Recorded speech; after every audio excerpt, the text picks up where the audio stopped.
No vivimos solos ni aislados. Somos parte de una gran cantidad de seres vivos que es el resultado de miles de millones de años de evolución. La biodiversidad. Distintas especies comparten un lugar en la Tierra y están relacionadas entre sí de manera única. Incluso, cada uno necesita del otro para vivir. Las acciones del hombre alteran la vida en la Tierra y sus consecuencias pueden ser devastadoras. Aún así, todavía estamos a tiempo para salvar muchas de las formas de vida existentes en el planeta. ¿Por qué es importante conservar y proteger la biodiversidad?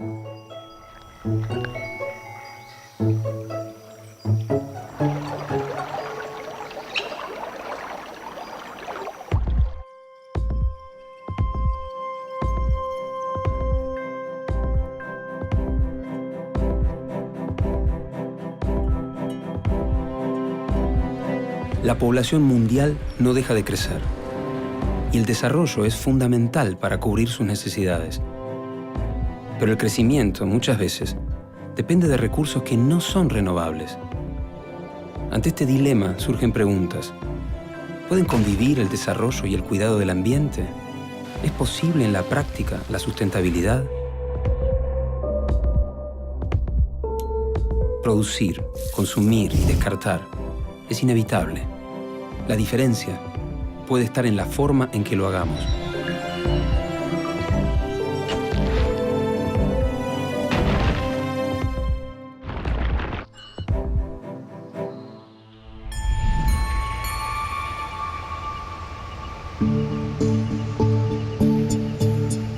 La biodiversidad es una palabra relativamente nueva. Viene de diversidad y de biológica, es decir, la diversidad de vida que hay en el planeta, las especies de plantas, las especies de animales, pero no solo eso, también toda la diversidad de material genético que tienen esas especies y también cómo entre ellas interactúan y con su entorno creando distintos sistemas ecológicos o ecosistemas. De esos ecosistemas y de la biodiversidad de esos ecosistemas, los seres humanos dependemos para satisfacer nuestras necesidades. Por lo tanto, si esos ecosistemas no están sanos y no producen los bienes y servicios que debieran producir, el ser humano lo sufre.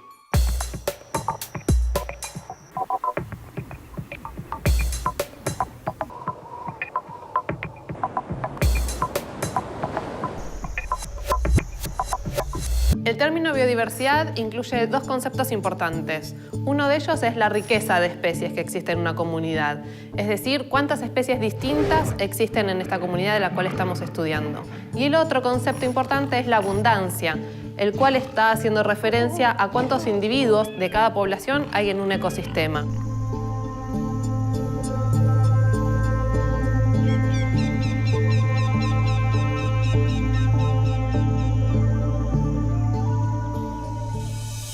Podemos hablar de una biodiversidad alfa, que es la biodiversidad que asociamos a un espacio determinado, a un sitio determinado. Podemos también mencionar la diversidad beta, que nos indica cuán diferente es un ambiente de otro.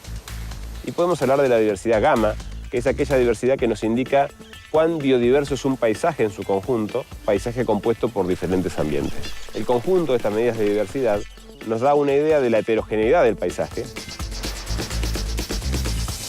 Tengamos en cuenta que la biodiversidad no es solo aquello que vemos. La biodiversidad se compone de elementos múltiples, de especies múltiples que muchas veces pasan totalmente desapercibidas para aquellas personas que transitan por un lugar donde la biodiversidad está presente.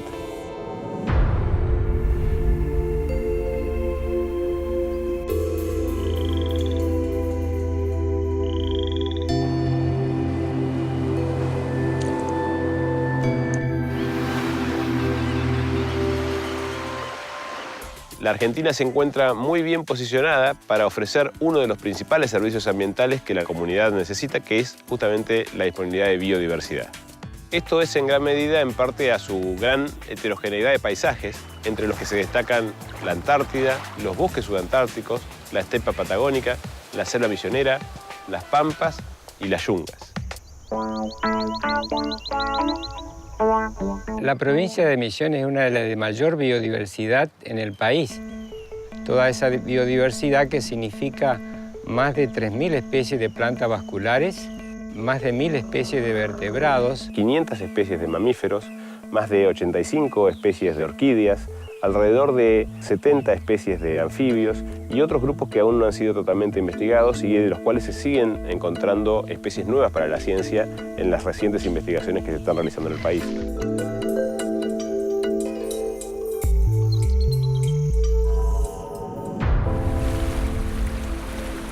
Argentina es un país con una enorme y variada riqueza natural. De todas maneras, hay amenazas que pueden afectar a su biodiversidad. Esta gran biodiversidad que tiene la provincia de Misiones ha venido siendo afectada por distintos factores que han contribuido a la disminución de las poblaciones, principalmente de fauna, y pérdida también de masa forestal.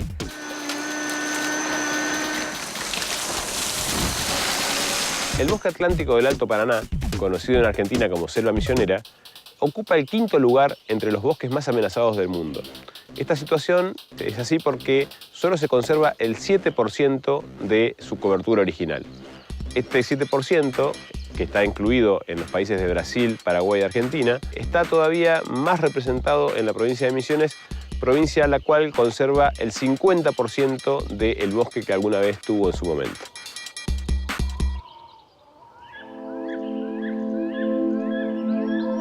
Las actividades humanas pueden alterar formas de vida y ecosistemas de manera directa o indirecta.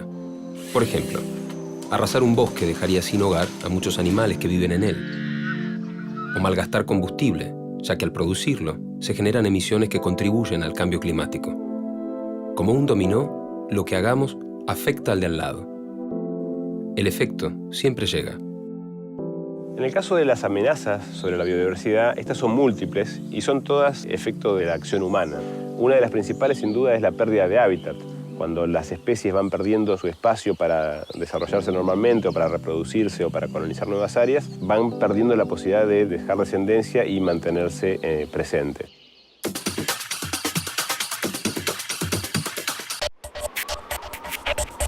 Los datos globales sobre la pérdida de biodiversidad son alarmantes. Muchos investigadores argumentan que se pierden especies que aún no han sido descubiertas ni descritas para la ciencia. Esta situación está muy relacionada con el avance de la actividad agroindustrial, orientada principalmente a satisfacer las necesidades de una comunidad creciente.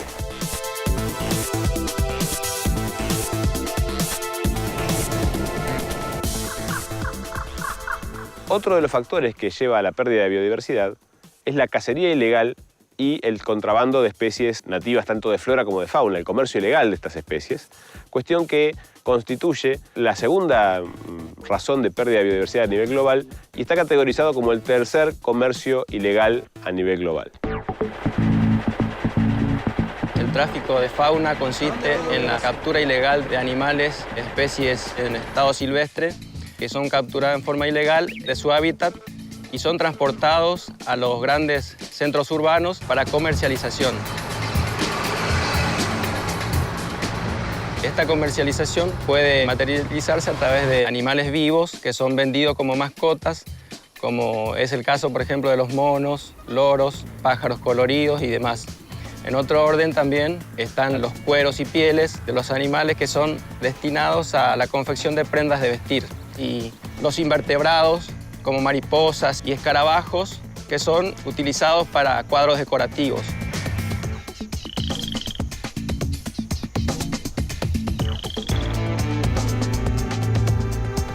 En el caso de la flora, se puede mencionar especialmente el caso del tráfico de orquídeas en este sector de la provincia, que son transportados a Buenos Aires, Córdoba, y son transportados para su comercialización.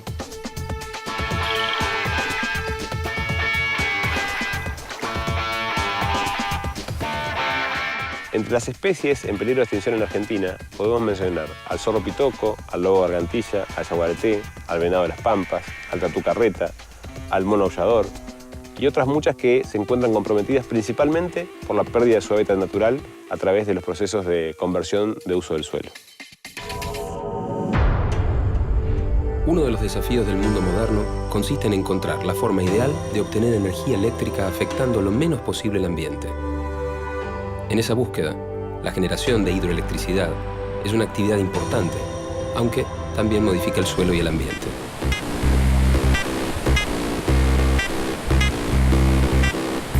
Los beneficios que trajo la represa hidroeléctrica Yacyretá a la ciudad de Posadas son múltiples, desde mejora en infraestructura, accesibilidad y un despegue y desarrollo económico y social, posicionándola en los últimos años como un verdadero centro administrativo, cultural y financiero de todo el nordeste argentino. El embalse de Yacyretá tiene una superficie de 1.600 kilómetros cuadrados, es decir, 9 veces la superficie de la Ciudad Autónoma de Buenos Aires y 13 veces la superficie de la ciudad de Asunción. Esto ha originado el anegamiento de 170.000 hectáreas, 140.000 en territorio paraguayo y 30.000 en territorio argentino. El embalse de Yacyretá también ha generado todo un cambio en el ecosistema ribereño tanto de Encarnación como de Posadas, es decir, de Paraguay y de la Argentina, donde miles de especies han emigrado. En otro sentido, vectores que transmiten enfermedades se han transformado en una constante en la región, como por ejemplo dengue, leishmaniasis y fiebre amarilla.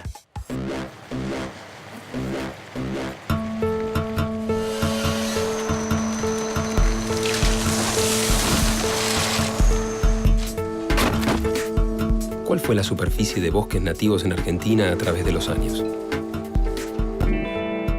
1937, 37.535.308 hectáreas. 1987, 35.180.000 hectáreas. 1998, 31.444.000 hectáreas. 2011, 27.221.000 hectáreas.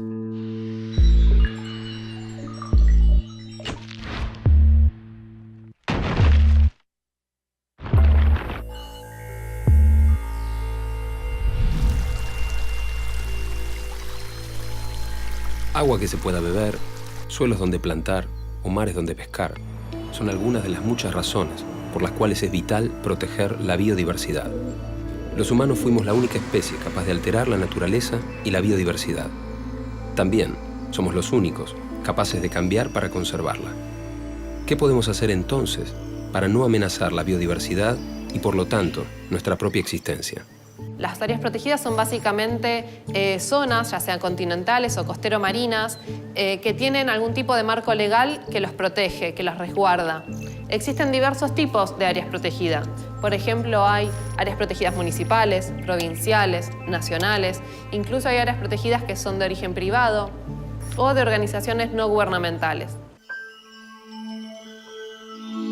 A nivel de los parques nacionales terrestres, sin duda, el Parque Nacional Iguazú, el Parque Nacional Los Glaciares, el Parque Nacional Talampaya, son representantes claros de la protección que se realiza de las diferentes ecorregiones de Argentina. Lo que es fundamental también son las normas a escala de país y de comunidad. La Ley de Bosques Nativos, por ejemplo, que es una ley argentina que tiene pocos años, tomó exactamente eso. Dijo, el bosque nativo es un recurso, pero al mismo tiempo el bosque nativo produce bienes y servicios para los seres humanos.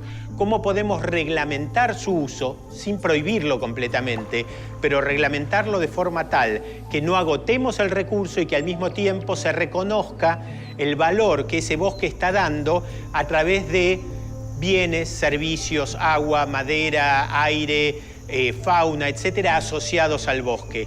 Y eso respetarlo de forma tal que podamos compensar a los propietarios privados y a las provincias que están manteniendo el bosque en pie. De esta manera podemos ir equilibrando necesidades con oferta de bienes y servicios. Desde la sanción de la Ley de Bosques, la tasa de deforestación ha disminuido a 6.500 hectáreas por año, en comparación con las 13.000 hectáreas por año que se habían registrado en el periodo 1989-2004.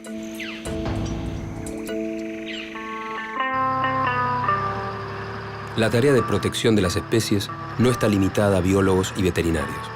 Cuando se trata del tráfico de animales, una actividad ilícita y organizada requiere también de las fuerzas de seguridad. Bueno, esta sería la zona, este cruce, tenemos indicaciones por manifestaciones de pobladores que habría cazadores, ¿no? La patrulla ambiental es una parte del servicio de protección ambiental de la Fuerza. El accionar de la patrulla ambiental se materializa a través de los controles de ruta, controles fijos y patrullas ambientales en las zonas de bosque nativos. En caso de detectar infracciones, ya sea dentro del ámbito de la flora o la fauna, se da intervención a la autoridad de aplicación, en nuestro caso, el Ministerio de Ecología. Acá tenemos un indicio de que hubo gente, aparentemente para la práctica de caza. Es obvio que anduvieron por acá porque está hecho por un humano esto. Sí. En la provincia de Misiones se han hecho procedimientos de fauna, habiéndose incautado varios animales, tales de caso, por ejemplo, de los loros habladores, de los monos que por ahí son comercializados para mascotas. Una de las alternativas para luchar contra el comercio ilegal de especies amenazadas es trabajar justamente con la concientización de la población local, de la ciudadanía. Todos somos responsables de luchar contra el crimen organizado de la caza furtiva y del comercio ilegal si es que evitamos ser consumidores de este tipo de productos. Tenemos que conocer que las especies animales domésticas son las que conocemos como domésticas y no aspirar a tener especies exóticas como mascotas, ya que no son especies aptas para tal fin. Hay una convención creada en 1973 que se llama CITES, que es la sigla en inglés de Comercio Internacional de Especies Amenazadas de Flora y Fauna. Esta convención que firmamos, porque nosotros también la firmamos, más de 170 países, básicamente lo que trata es de poner un ojo atento a cuáles son las especies amenazadas, las especies cuyas poblaciones han ido en disminución, para que el comercio internacional no sea un factor negativo que impacte y que pueda disminuir aún más o destruir poblaciones de especies animales o vegetales. Una vez recuperados, los animales deben devolverse a su hábitat natural. Algunos, además, necesitan ser rehabilitados por los malos tratos que han sufrido. Un vecino del parque lo encontró en un camino, posiblemente atropellado. Aparentemente hay una lesión en las alas. En el año 2000 comenzamos a trabajar ante una necesidad que teníamos de poder dar un destino a los animales que eran decomisados o atropellados o con problemas sanitarios. Tendríamos que tratar de inmovilizar la articulación. ¿Crees que se puede incorporar ahí sobre sus patas, pararse? El Parque Ecológico del Puma es dependiente del Ministerio de Ecología y Recursos Naturales Renovables, se halla en la localidad de Candelaria. Dentro de los objetivos que tiene es la conservación de especies. Desarrolla una amplia actividad que va desde la atención de los animales y también al desarrollo de la educación ambiental, que es algo muy importante que se quiere ir incorporando a toda la población.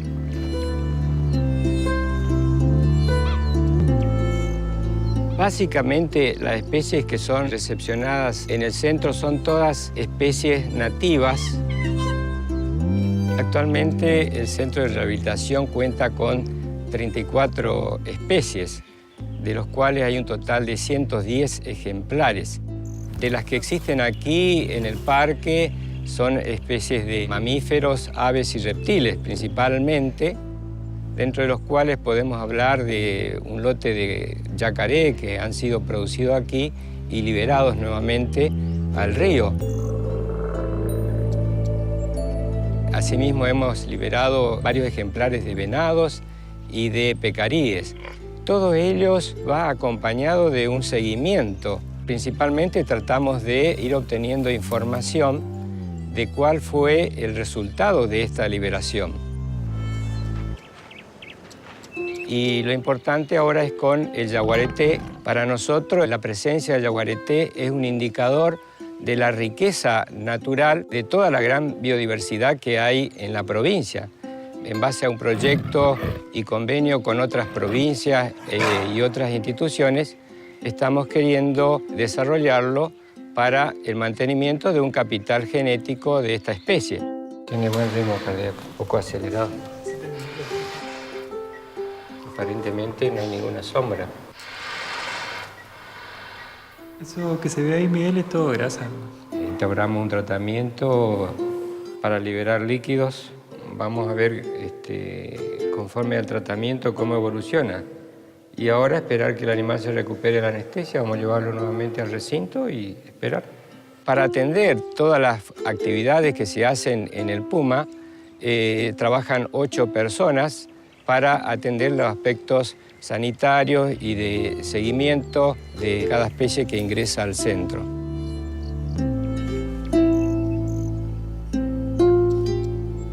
Lo que hacemos es recepcionar los animales que ingresan al parque, vemos el estado de salud y nos fijamos el tipo de alimentación que corresponde que reciba durante su estadía acá en el parque. Después, digamos, hablamos con los chicos, los operarios que van a trabajar con ellos, a ver cómo los tienen que atender y qué cuidados tienen que tener con cada uno de los animales.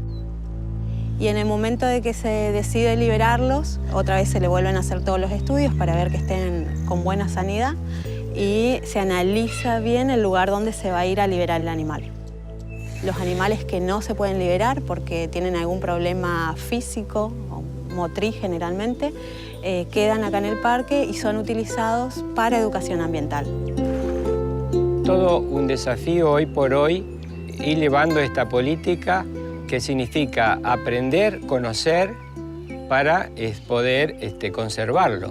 Visitar a través de un sendero la selva nos muestra una gran cantidad de cosas que solamente aquí se pueden ver.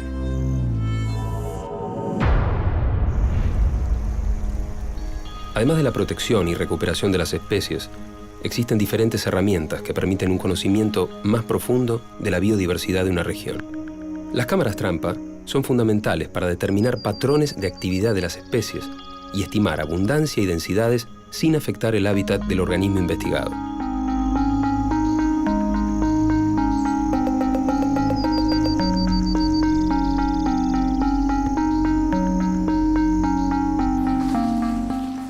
El proyecto surge como parte de las actividades que nos proponemos en nuestro plan de manejo. Se desarrolla en su totalidad dentro de la Reserva de Vida Silvestre Uruguay, en la provincia de Misiones. Y la idea es llevarlo adelante acompañados de investigadores locales en distintos grupos animales y vegetales. Y por otro lado, ir teniendo herramientas que nos ayuden para hacer un buen manejo de la fauna y la flora local.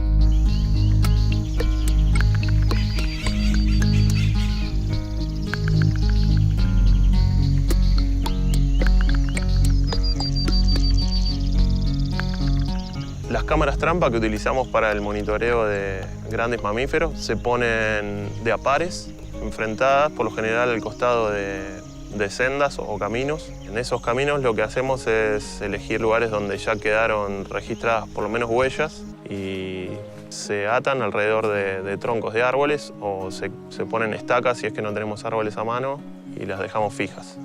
Las cámaras trabajan con haces infrarrojos. Lo que hacen es que ante el paso del animal, cuando se corta el haz, las dos cámaras sacan la foto al mismo tiempo. Al tener las cámaras enfrentadas, tenemos una foto del animal de los dos lados, digamos, de izquierda y derecha, y enseguida se puede identificar el animal.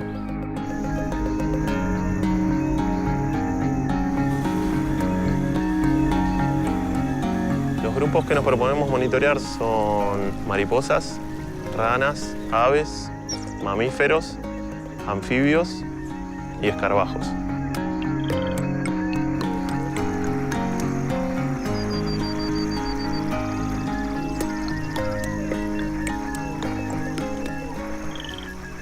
El objetivo de la colocación de las cámaras en este proyecto en particular es la identificación de especies que estarían viviendo dentro de la reserva. Y en el caso del yaguareté puntualmente nos sirven comparando los patrones de manchas que tiene cada individuo. Al sacarles fotos podemos fácilmente identificar de qué individuo se trata. Al saber de qué individuo se trata y colocando cámaras trampa en esta reserva como en otras, lo que sabemos es el desplazamiento de ese individuo y más o menos cuáles son sus hábitos.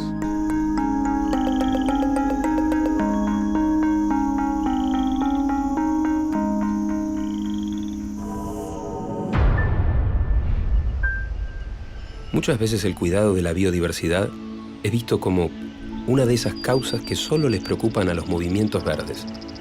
Bajo ese preconcepto, nos perdemos la oportunidad de preguntarnos ¿qué podemos hacer individualmente para protegerla?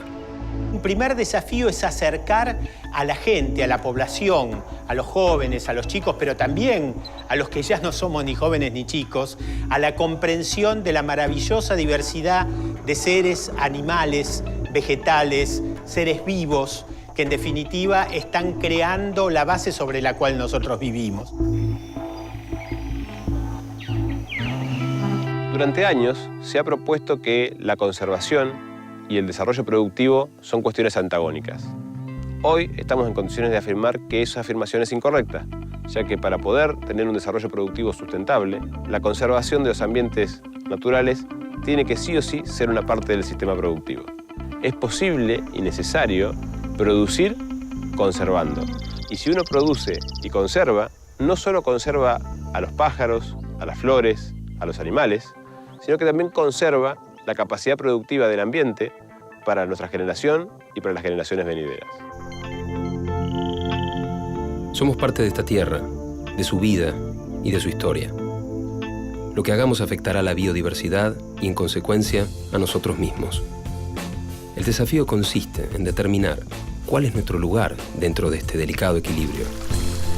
Y esta es una tarea de todos, ciudadanos informados y responsables y estados activos que protejan esta red única y vital de la que somos parte.